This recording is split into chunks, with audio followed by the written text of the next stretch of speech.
અરવલ્લીના મોડાસામાં જામ્યો વરસાદી માહોલ। ધોધમાર વરસાદ વરસતા સરડોઈ ગામમાં રસ્તા ઉપર નદીઓ વહેતી હોય તેવા દ્રશ્યો જોવા મળ્યા। ખેતીલાયક વરસાદ વરસતા ખેડૂતોમાં આનંદ। વરસાદનું જોર ઘટ્યા બાદ પણ સુરતમાં ખાડી પૂરની સ્થિતિ યથાવત। લિંબાયત, ડુંભાલ, પૂણા, સારોલી રોડ, સીમાડા, સાણિયા અહેમદ સહિતના વિસ્તારમાં હજુ સુધી નથી ઓસર્યા ખાડીના પાણી। 9 તાલુકાના 87 માર્ગ કરાયા બંધ।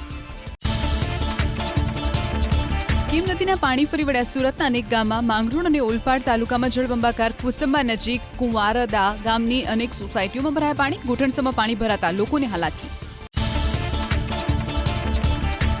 જળબંબાકાર ઓલપાડના બોલાવ ગામમાં હળપતિવાસના અનેક ઘરોમાં ઘૂસ્યા કીમ નદીના પાણી। ઉપરવાસમાં અનરાધાર વરસાદના કારણે કીમ નદીનું જળસ્તર વધતા બોલાવ, કોઠોદરા, ઉમરાછી સહિતના ગામોને કરાયા એલર્ટ।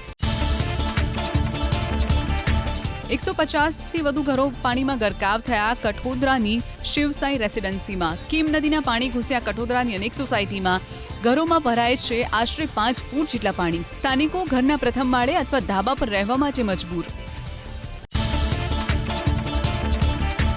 ગામમાં જવાના બંને માર્ગ ઉપર પાણી ફરી વળતા બન્યું સંપર્ક વિહોણું। સુરતના ઓલપાડમાં કઠોદરા ગામ જવાના બંને માર્ગ ઉપર કીમ નદીના પાણી ફરી વળ્યા। કીમ નદીની ભયજનક સપાટી 13 મીટર અને હાલ 12.75 મીટર પર વહી રહી છે નદી, જેથી નીચાણવાળા વિસ્તારોને કરાયા એલર્ટ। 25 લોકોનું કરાયું સ્થળાંતર।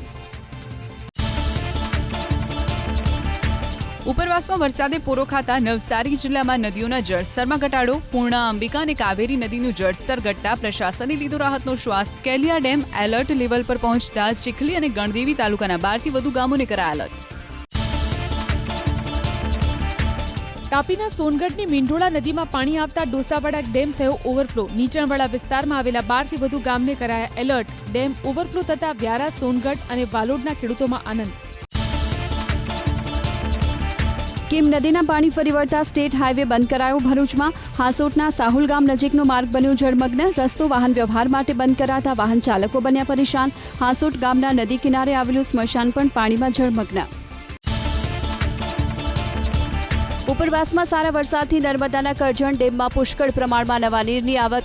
9,970 ક્યુસેક પાણીની આવક સામે 9,955 ક્યુસેક પાણીની જ આવક। ચોમાસાની સિઝનમાં ડેમ 59.47% ભરાયો। ધોધમાર વરસાદને કારણે નર્મદા જિલ્લાની તમામ શાળાઓમાં આજે રજા। જિલ્લા કલેક્ટરે આપ્યા આદેશ। જિલ્લાની તમામ પ્રાથમિક શાળાઓમાં જાહેર કરાઈ રજા। ઉપરવાસમાં સારા વરસાદથી વડોદરાની વિશ્વામિત્રી નદીમાં ભરપૂર પાણીની આવક। નદીના જળસ્તરમાં સતત થઈ રહ્યો છે વધારો। 26 ફૂટની ભયજનક સપાટી વટાવતા સ્થાનિક પ્રશાસન એલર્ટ। સતર્કતાના ભાગરૂપે બ્રિજ પર ગોઠવાયો પોલીસ બંદોબસ્ત। દેવ અને ઢાઢર નદીમાં આવ્યો ઘોડાપૂર। વડોદરામાં ડભોઈના 17 ગામોને કરાયા એલર્ટ। મોડી રાત્રે દેવ નદીમાંથી પાણી છોડાતા કરાલીપુરા, દંગીવાડા, નારણપુરા સહિતના ગામોને કરાયા એલર્ટ। મામલતદાર, તલાટી, સરપંચ સહિત તમામ લોકસંપર્કમાં। નીચાણવાળા વિસ્તારોને કરાયા સાવચેત। વરસાદી પાણી ભરાતા સ્થાનિકોને હાલાકી। વડોદરામાં પરશુરામ ભટ્ટા વિસ્તારમાં ઝૂંપડા પાણીમાં થયા ગરકાવ। સ્લમ વિસ્તારના લોકો માટે ચાલતા તાલીમ વર્ગો પણ થયા પાણીમાં ગરકાવ। વરસાદે વિરામ લીધો છતાંય વિસ્તાર પાણીમાં ગરકાવ હોવાથી લોકોની સમસ્યા યથાવત। દુકાનોમાં વરસાદી પાણી ફરી વળતા વેપારીઓને નુકસાન। વડોદરામાં રાવપુરા વિસ્તારમાં દુકાનોમાંથી મોટર પંપની મદદથી વરસાદી પાણીનો કરાયો નિકાલ। મુશળધાર વરસાદ વરસતા દુકાનોમાં ભરાયા હતા પાણી। ભારે વરસાદથી ઠેર ઠેર પાણી ભરાતા સ્થાનિકોને હાલાકી। આણંદમાં બોરસદના અક્ષરનગર વિસ્તારમાં 120 જેટલા મકાનો પાણીમાં ગરકાવ। 24 કલાક બાદ પાણી ઉતરતા લોકોએ હાથ ધર્યું સફાઈ કામ। લોકોની ઘરવખરી પાણીમાં પલળતા પહોંચ્યું ભારે નુકસાન। પ્રશાસન લોકોને મદદે આવે તેવી સ્થાનિકોની માંગ। મેઘતાંડવ બાદની તારાજી આવી સામે દ્વારકામાં નાગેશ્વરથી મૂળવેલ સુધીનો બેઠો પુલ થયો ધરાશાયી। વરસાદી પાણી ઓસરતા લોકો જીવના જોખમે ચાલીને રસ્તો કરી રહ્યા છે ક્રોસ। બીમાર લોકોને સારવાર માટે હોસ્પિટલ લઈ જવાની પણ નથી વ્યવસ્થા। વાહન વ્યવહાર ખોરવાયો। રાજ્યના 51 જળાશય હાઈ એલર્ટ પર। 9 જળાશય એલર્ટ અને 12 જળાશયને રાખવામાં આવ્યા વોર્નિંગ પર। રાજ્યની જીવાદોરી સમાન સરદાર સરોવર ડેમમાં 54.6% જળ સંગ્રહ। રાજ્યના 206 જળાશયોમાં સંગ્રહિત છે 42.96% જળ સંગ્રહ। ભારે વરસાદને કારણે રાજ્યમાં 564 માર્ગ વાહન વ્યવહાર માટે બંધ, 16 સ્ટેટ હાઈવે પણ બંધ. પોરબંદર જિલ્લાના 95, સુરત જિલ્લાના 90, તાપી જિલ્લાના 75, જૂનાગઢ જિલ્લાના 66 અને નવસારી જિલ્લાના 63 માર્ગ વાહન વ્યવહાર માટે બંધ. વરસાદી માહોલ વચ્ચે મસમોટો ભૂવો પડ્યો વડોદરાના બુડા સર્કલ નજીક. સતર્કતાના ભાગરૂપે ભૂવાની આસપાસના વિસ્તારને કરાયો કોર્ડન. વાહન વ્યવહાર બંધ કરાતા વાહન ચાલકોને હાલાકી. વરસાદ બાદ પાણી ભરાવાની સમસ્યા સર્જાઈ અમદાવાદના ચાંદોડિયામાં. પ્રશાસન લાગ્યું કામગીરીમાં, છતાં નથી થયો પાણી નિકાલ. વરસાદે વિરામ લીધો પરંતુ સમસ્યા યથાવત. વરસાદી પાણીથી બચવા લોકો જીવના જોખમે રેલવે ક્રોસિંગ પરથી આવવા મજબૂર. શાયોના સિટી તરફના માર્ગો પણ પાણીમાં ગરકાવ. અરવલ્લીના સાઠંબામાં નદીમાં તણાયેલું બાઇક પાણી ઓસરતા કઢાયું બહાર. તલોદ અને બોરડી વચ્ચે ધામણી નદીમાં બુધવારે તણાયા હતા બાઇક સવાર દંપતી. સ્થાનિકોએ બંનેનું કર્યું હતું રેસ્ક્યુ. ભારે વરસાદ બાદ લોકોના વાહનો રસ્તા પર નજરે પડ્યા વડોદરામાં. શમા વિસ્તાર નીચાણવાળો હોવાથી બ્રિજ પર લોકોએ પાર્ક કર્યા વાહનો. બ્રિજ પાર્કિંગ બન્યું હોય તેવા દ્રશ્યો સર્જાયા. 1 કિલોમીટર સુધી વાહનો પાર્ક કરેલા નજરે પડ્યા. વૃક્ષ ધરાશાયી થવાની ઘટના બની નવસારીના બિલીમોરામાં. બાઇક ચાલકે હેલ્મેટ પહેર્યું હોવાથી થયો આબાદ બચાવ. સાંઈબાબા કોમ્પ્લેક્સ પાસે બની ઘટના. સમગ્ર ઘટનાના સીસીટીવી આવ્યા સામે. ઝાડ પડતા હેલ્મેટ બન્યું સુરક્ષા કવચ. રાજ્યમાં ભારે વરસાદની વચ્ચે છેલ્લા 24 કલાકમાં 8 લોકોના થયા મૃત્યુ. સિઝનમાં અત્યાર સુધીમાં કુલ 61 માનવ મૃત્યુ નોંધાયાનું રાહત કમિશનરનો દાવો. હાલ ભારે વરસાદવાળા જિલ્લા તાલુકાઓમાં એસડીઆરએફની કુલ 20 ટીમ કરાઈ તૈનાત. રાજ્યના 4 જિલ્લા માટે આજનો દિવસ ભારે. ભાવનગર, સુરત, નવસારી અને વલસાડ જિલ્લામાં ભારેથી અતિભારે વરસાદની હવામાન વિભાગની આગાહી.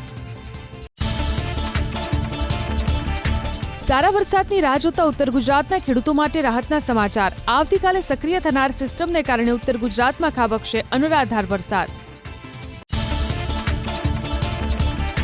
રાજ્યમાં અત્યાર સુધીમાં નોંધાયો 50% વરસાદ. ક્ષમતાના 100% ભરાયેલા ડેમની સંખ્યા 46, 70થી 100% ભરાયેલા ડેમની સંખ્યા 25, 50થી 70% ભરાયેલા ડેમની સંખ્યા 41, તો 25થી નીચે ભરાયેલા ડેમની સંખ્યા 69. આ સાથે રાજ્યની 10 નદીઓમાં પૂરની સ્થિતિ.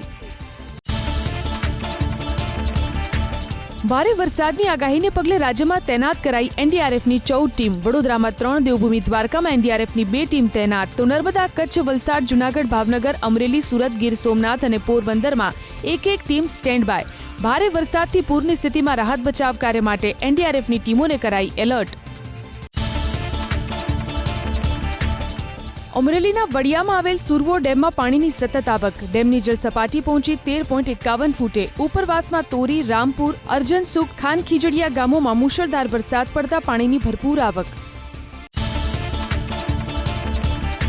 રાજકોટના ઉપલેટામાં ભારે વરસાદથી ડેમમાં પાણીની આવક. મોટી પાનેલી ગામ પાસે આવેલ ફુલઝર 2 ડેમ છલોછલ.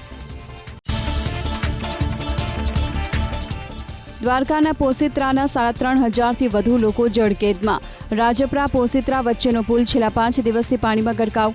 બુધવારે પાણીનું સ્તર ઘટતા લોકોએ જીવન જરૂરી ચીજવસ્તુ લેવા જીવના જોખમે શરૂ કરી અવરજવર. નીચા પુલના કારણે છેલ્લા 4 વર્ષોથી લોકો થાય છે પરેશાન. સરપંચ 2 વર્ષથી અનેકવાર કરી ચૂક્યા છે લેખિત અને મૌખિકમાં રજૂઆત. પોરબંદરના બોરિયા ગામે ટ્રેક્ટર ફસાયું. ગામના સરપંચના પતિ તથા લોકો આવ્યા મદદમાં. જેસીબીની મદદથી 4 લોકોનું કરવામાં આવ્યું રેસ્ક્યુ. દેશના 6 રાજ્યમાં અતિભારે વરસાદનું એલર્ટ. ભારતીય હવામાન વિભાગ અનુસાર મધ્યપ્રદેશ, મહારાષ્ટ્ર, ગોવા, કર્ણાટક અને ઓડિશામાં વરસી શકે છે અતિભારે વરસાદ. છત્તીસગઢ, હિમાચલ પ્રદેશ, ઉત્તરાખંડ, રાજસ્થાન, પંજાબ, હરિયાણા, ઉત્તર પ્રદેશ અને તેલંગાણામાં ભારે વરસાદની આગાહી.